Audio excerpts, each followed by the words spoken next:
Hello প্রিয় বন্ধুরা, কেমন আছো? আশা করি সকলেই ভালো আছো। আবারও চলে আসলাম নতুন একটি গল্প নিয়ে। গল্পটি শেষ পর্যন্ত শুনলে তোমাদের দাঁড়িয়ে যাবে। স্ত্রী ঝর্ণা এবং ছেলে জয়কে নিয়ে তিনি বেশ সুখে দিন কাটাচ্ছেন। পরিমল সাহেব উচ্চপদস্থ পদে চাকুরি করেন। তার বয়স ৫৬ বছর, স্ত্রী ঝর্ণার বয়স ৪৮ বছর, গৃহবধূ এবং ছেলে জয় ১৮ বছরের এক টগবগে তরুণ। জয়কে নিয়ে আজকাল পরিমল সাহেবের ভীষণ চিন্তা হয়। যা দিনকাল পড়েছে, ছেলেমেয়েরা তাড়াতাড়ি নষ্ট হয়ে যাচ্ছে। তিনি সারাদিন অফিস নিয়ে ব্যস্ত থাকেন, ছেলের দিকে নজর দেওয়ার সময় পান না। তবে ঝর্ণার উপরে তার আস্থা আছে। সে ছেলের সব খোঁজ খবর রাখে। মিসেস ঝর্ণা সারাদিন সংসারের কাজ নিয়ে ব্যস্ত থাকলেও ঠিকভাবে ছেলের দেখভাল করে। জয় নতুন কলেজে ভর্তি হয়েছে। ওর যেন নতুন জন্ম হয়েছে। নিজেকে অনেক বড় মনে হয়। তুষার জয়ের খুব ঘনিষ্ঠ বন্ধু। সে জয়ের সাথে অনেক আড্ডা দেয়। বান্ধবীদের নিয়ে অনেক ধরনের চিন্তা করে। তবে সবচেয়ে ভালো লাগে ভূগোলের ম্যাডামকে। জয় জানে ম্যাডামকে নিয়ে এসব চিন্তা করা অন্যায়। কিন্তু ওর মন মানে না। ম্যাডামের বয়স আনুমানিক ৪৫ বছর হবে। বেশ লম্বা। ভূগোল ম্যাডামের ক্লাস শুরু হবার আগে জয় প্রতিদিন কলেজের করিডোরে দাঁড়িয়ে থাকে। কারণ ওখানে দাঁড়িয়ে থাকলে ম্যাডামকে ভালোভাবে দেখা যায়। ম্যাডাম যখন হাঁটেন তখন তাকে দেখতে অনেক সুন্দর লাগে। আজকে জয়ের মন ভালো নেই। রাতে ওর স্বপ্ন হয়েছে। এটা জয়ের কাছে নতুন নয়, এর আগেও হয়েছে। কিন্তু আজ স্বপ্ন ভূগোলের ম্যাডামকে নিয়ে হয়েছে। স্বপ্নটা দেখার পর থেকে জয় কেমন যেন একটা অপরাধবোধে ভুগছে। সকালে ঘুম থেকে উঠে জয় বাথরুমে ঢুকল। পরনের লুঙ্গিটা বালতিতে ভিজিয়ে রাখল, একটু পর কাজের মাসি ধুয়ে দিবে। জয় ঠিক করল আজ আর কলেজ যাবে না। এমন সময় জয়ের মা ঝর্ণা জয়ের রুমে ঢুকল। জয়কে বলল, আজকে কলেজ যাবি না? জয় উত্তর দিল, না মা, শরীরটা ভালো লাগছে না। জয়ের মা বলল, কেন বাবা, কি হয়েছে? জয় বলল, না মা, তেমন কিছু নয়। জয়ের মা আর কথা বাড়াল না। সে বলল, ঠিক আছে, আজ আর কোথাও যেতে হবে না। টেবিলে খাবার দিচ্ছি, তুই খেতে আয়। ঝর্ণা ডাইনিং রুমের দিকে রওনা হল। জয় পিছন থেকে তার মায়ের হেঁটে যাওয়া দেখছে।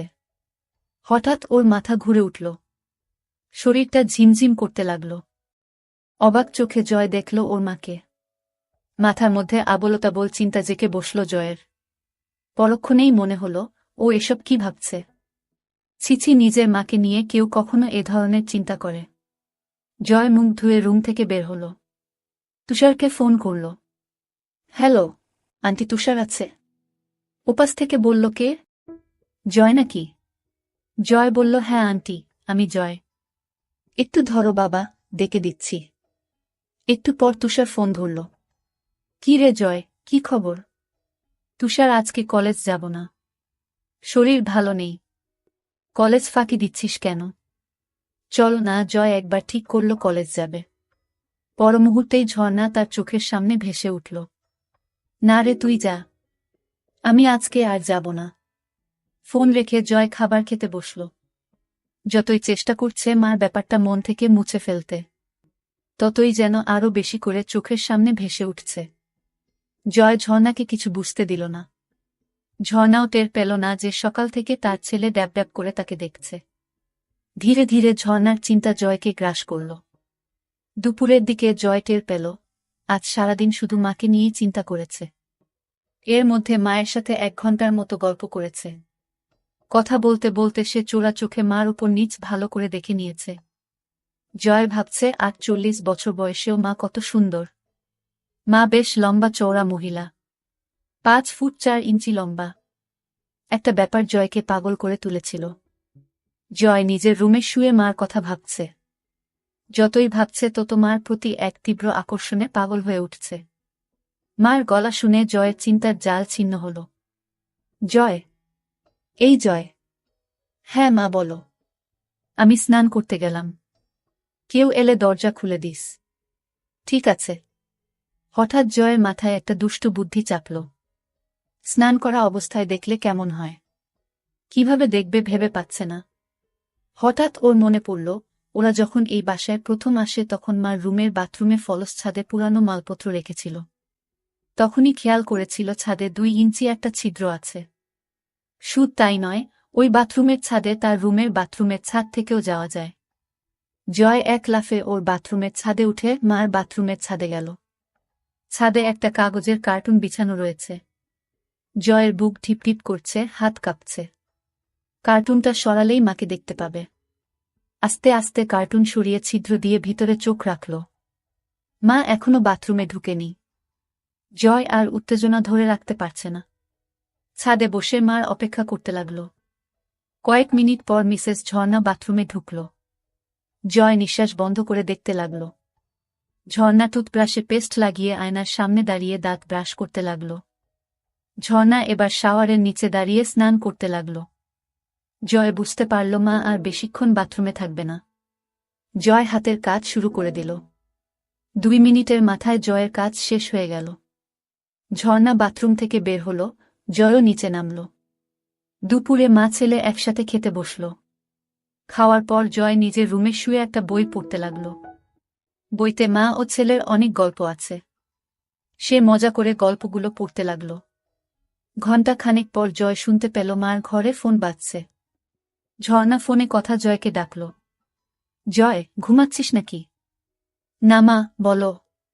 তোর বড় জেঠির শরীরটা আবার খারাপ করেছে। বাসায় কেউ নেই। তুই যা তো বাবা। আশেপাশে কোনো ডাক্তার থাকলে সাথে নিয়ে যা। জয় ঝটপট রেডি হয়ে রওনা দিল। জয় পৌঁছে দেখে জেঠির শরীর যতটা খারাপ ভেবেছিল ততটা খারাপ না। জয়ের জেঠির বয়স 50 বছরের মতো হবে। জয়কে জেঠি নড়ে উঠল। জয়, এসেছিস? জেঠি, তোমার শরীর কি খুব খারাপ? হ্যাঁ বাবা, সকাল থেকে শরীরটা খুব ব্যথা করছে। ডাক্তার ডাকব? ডাক্তার লাগবে না। এখন কেমন বোধ করছো? ওই যে বললাম, খুব ব্যথা। কোথায় ব্যথা করছে? পিঠে আর কোমরে। ম্যাসাজ দিলে ভালো লাগবে? বুঝতে পারছি না। জয় ম্যাসাজ শুরু করল। কিছুক্ষণ পর জয় বুঝতে পারল জেঠির ব্যথা কমছে। ভালো লাগছে জেঠি? হ্যাঁ বাবা, খুব ভালো লাগছে। ঘুম ঘুম ভাব হচ্ছে। ঠিক আছে, তুমি ঘুমাও। কয়েক মিনিটের মধ্যে মিনু ঘুমিয়ে গেল। তার নিঃশ্বাস ভারী হয়ে উঠল। এদিকে জয় বাসা থেকে বের হওয়ার পর মা জয়ের রুমে ঢুকল। ছেলেটা সবকিছু অগোছালো করে রাখে। রুম গোছাতে গোছাতে ঝর্ণা হঠাৎ বালিশের নিচে একটা বই আবিষ্কার করল। বই খুলে দেখে ঝর্ণার চোখ কপালে উঠে গেল, মাথা বনবন করে ঘুরতে লাগল। ছিছি জয়, এসব কি পড়ে? হারামজাদা, আজকে বাসায় আসো। পিঠের চামড়া তুলে ফেলব। ছিছি জয়, এত নিচে নেমে গেছে। এই বয়সেই এসব গল্পের বই পড়ে, কি মনে হাতেই ঝর্ণা পড়ার জন্য বই খুলল। পড়তে পড়তে তার 2 চোখ আবার কপালে উঠে গেল। ছিছি, এমন গল্প কেউ কিভাবে লিখতে পারে? পড়ব না করেও ঝর্ণা গল্পটা পুরো শেষ করল। গল্প পড়ে ঝর্ণা আর থাকতে পারল না। এক দৌড়ে বাথরুমে ঢুকে হড়হড় করে বমি করে দিল। মুখ ধুয়ে কিছুটা সুস্থ হয়ে বাথরুম থেকে বের হল। কথায় আছে, নিষিদ্ধ জিনিসের প্রতি মানুষের সবসময় আকর্ষণ থাকে। ঝর্ণার ক্ষেত্রেও এর ব্যতিক্রম হল না। সে ঠিক করল বইটা তার কাছে রাখবে। সব গল্প পড়বে। ঝর্ণা নিজের ঘরে ঢুকে বিছানায় আয়েশি ভূমিতে বসে বইটা খুলল। বই পড়তে পড়তে ঝর্ণা টের পেল তার উরু বেয়ে একটা পানির ধারা পেয়ের দিকে নেমে যাচ্ছে। ঝর্ণা বুঝতে পারল ব্যাপারটা কি হচ্ছে। ঝর্ণা বুঝতে পারছে না জয়কে এই ব্যাপারে কোনো শাস্তি দিবে কিনা। বিকালে জয় বাসায় ফিরল। রুমে ঢুকে দেখে বইটা নেই। বাসায় মা ছাড়া আর কেউ নেই। তাহলে মা কি বইটা নিয়েছে? জয় প্রচণ্ড ভয় পেল। মা যদি বইটা নিয়ে থাকে তাহলে কি হবে? মা যদি গল্পগুলো পড়ে তাহলে খুব লজ্জার ব্যাপার হবে।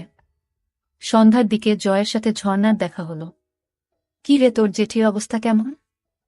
এখন অনেকটা ভালো। মা ছেলের মধ্যে আরও কিছুক্ষণ কথাবার্তা হল। ঝর্ণা রান্নাঘরে গেল। জয় তার রুমে এসে শুয়ে পড়ল। চোখ বন্ধ করতেই ঝর্ণার কথা ভাবতে লাগল। ওদিকে ঝর্ণা রান্নাঘর থেকে নিজের ঘরে যেয়ে বাকি গল্পগুলো পড়তে লাগল। বেশিরভাগ গল্পই মাছেলের নিয়ে। ঝর্ণা গরম হয়ে গেল। কি করবে ভেবে পাচ্ছে না। ঝর্ণা কি করবে? রান্নাঘরে বেগুন নেই। হঠাৎ মাথায় একটা বুদ্ধি এলো। ঝর্ণার মাথা খারাপ হয়ে গেছে, কি করছে নিজেই জানে না। হাতের কাছে মোম ছিল। সেটা দিয়ে সেদিনের মতো কাজ সারল। সন্ধ্যার পরে জয় আড্ডা মারতে বের হল। এই ফাঁকে ঝর্ণা জয়ের রুমে ঢুকল। খুঁজতে খুঁজতে বিছানার নিচে কিছু সিডি পেল। একটা সিডি নিয়ে প্লেয়ারে চালিয়ে সোফায় বসল। ঝর্ণা অবাক হয়ে দেখছে, আড্ডায় জয়ের বন্ধুরা মেয়ে ছাড়া অন্য কোনো কথা বলে না। জয়ের আর আড্ডা ভালো লাগছে না। এই মুহূর্তে মাকে দেখতে ভীষণ উচ্ছা করছে। সে বাসায় চলে এলো। এদিকে ঝর্ণা শুয়ে তার ছেলের কথা ভাবছে। মুহূর্তেই আবার ভাবছে, ছিস ছিস, নিজের ছেলেকে এসব কি ভাবছি। ধীরে ধীরে জয়কে নিয়ে তার ভাবনা প্রখর হতে লাগল। পরিমল সাহেবের বয়স হয়েছে। এখন আর আগের মতো ঝর্ণাকে তৃপ্তি দিতে পারে না। কখনো কখনো ঝর্ণার চরম পুলক হওয়ার আগেই পরিমল সাহেব হাঁপিয়ে যায়। সব মিলিয়ে ধীরে ধীরে ঝর্ণার সমস্ত ভাবনা জুড়ে তার ছেলে জয় এসে পড়ল। রাতে ঝর্ণা ও জয় একসাথে খেতে বসল। ঝর্ণা আর চোখে লক্ষ্য করল জয় ড্যাব ড্যাব করে তাকে দেখছে।